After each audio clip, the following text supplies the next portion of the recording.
Un gusto, Héctor, y vemos que tu carrera es una locura, ¿no? Que empezaste también en tema de startups francesas, diste el salto aquí a consultorías y después estando en Dior como esto de Head of Performance. Sí, la verdad queremos saber muchísimo de toda esta historia, esta trayectoria. Bienvenido. Muchas gracias. Sí, algunos me dicen que estoy haciendo el camino al revés, que se termina por startups y no se empieza por startups, pero todo se puede. Me gustaría como empezar centrándonos en ese salto, ¿no? En ese salto de México a Francia y lo que representa, porque por supuesto sé que nos vas a dar un montón de insights ya sobre la industria de la moda, sobre cómo es McKinsey, sobre seguros, InsurTech, pero antes de llegar a la tecnología, me gustaría entender también el impacto que tiene y el struggle y lo que representa, pues también inclusive el valor, ¿sabes? Que es irte a otro país y decir, bueno, voy a empezar desde cero, no tengo amigos, no tengo una red de apoyo, no tengo los contactos que podría tener en pues, todos los años que fuiste desarrollando tu carrera en México y vas a empezar desde cero y vamos para adelante. ¿Cómo fue ese salto y esos primeros años en Francia, ¿no?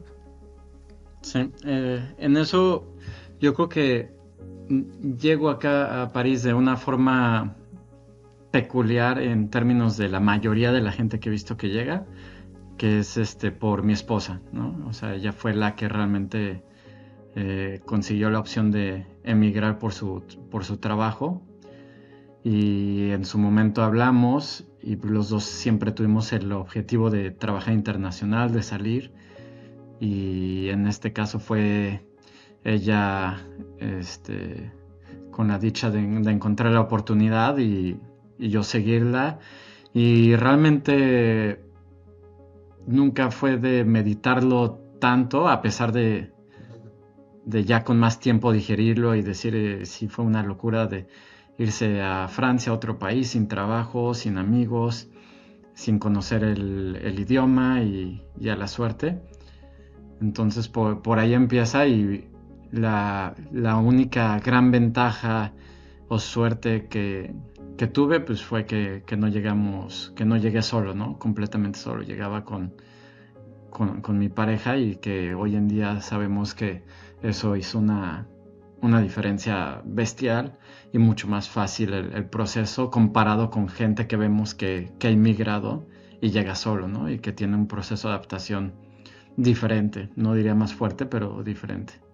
Entonces, para mí ha sido más al menos el inicio fue eso, ¿no? O sea, seguir a la persona, a tu pareja, seguir a la persona que amas pero al mismo tiempo estar alineados con los objetivos, que eso para mí es como el principal punto que permite a los dos estar alineados y hacer esto en conjunto, ¿no? Porque sí he visto muchos casos que uno no está alineado o el otro, llegan con muchos años desfasados porque no hay ese alineamiento y yo en mi lado personal siempre supe que quería algo fuera de México, intentar salir, a pesar de que nunca hubiera trabajado 100% en inglés, olvídese francés, para mí oui era W-I, entonces estaba bastante perdido. Oye, Héctor, eso suena mucho a trabajo en equipo y el tener este contexto de un objetivo en común creo que hace todavía más fuertes los vínculos, ¿no? En cualquier caso. Y dando este salto a otro continente y un empezar casi de cero, porque pues, llegaron juntos, habla súper bien de cómo has llevado esto.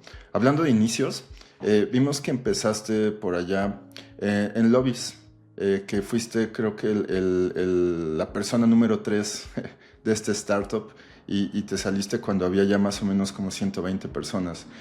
¿Nos puedes contar de ese proceso y enganchándolo aquí con lo que decías de, oye, cero temas del idioma, cero contactos? ¿Cómo fue ese proceso? ¿Cómo fuiste alienando este crecimiento desde el día cero que llegaste?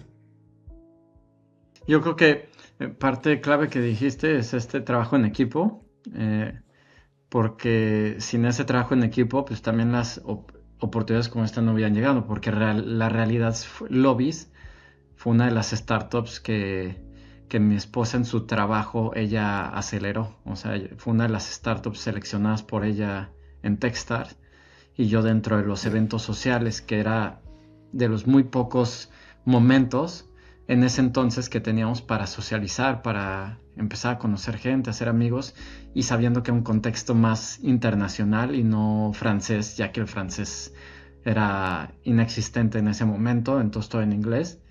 Y en estos eventos, que cualquier persona haya ido a eventos de startups o conferencias de business, muchas veces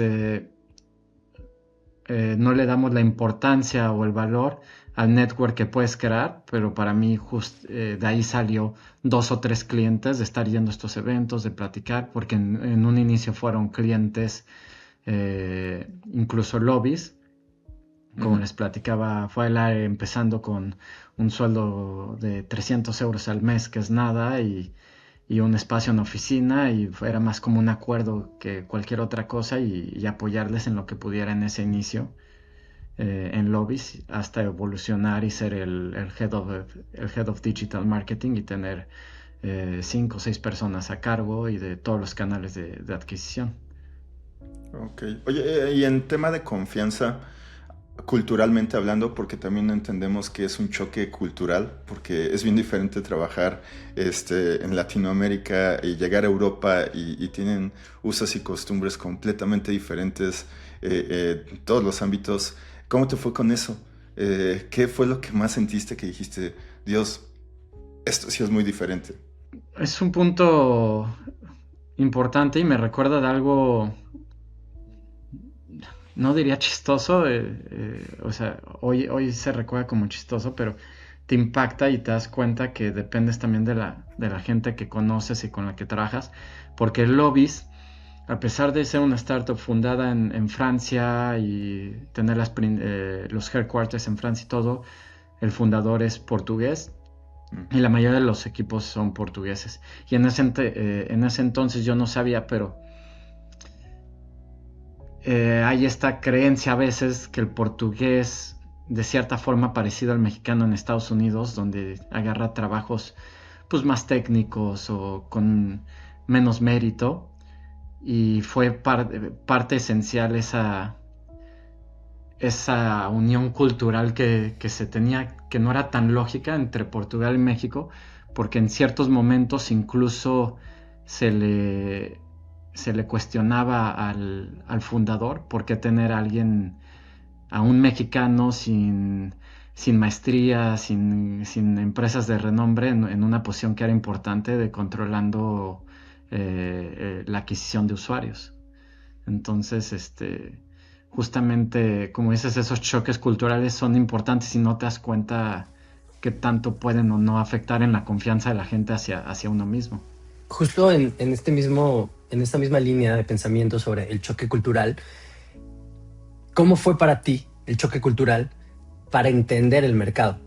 Porque no es lo mismo quererle vender seguros a un mexicano, que es una locura de difícil, que venderle un seguro a un francés que tiene la obligación de adquirir un seguro de vivienda, o de vida o de auto, ¿no? En el contexto de lobbies, creo que es circunstancial o depende del momento, ¿no? Porque al principio eres una startup que estás creando algo desde cero. En ese entonces todavía apenas empezaba a vender los seguros online, y las grandes aseguradoras lo hacían de forma más como plataforma de recibir leads que realmente cerrar la venta online.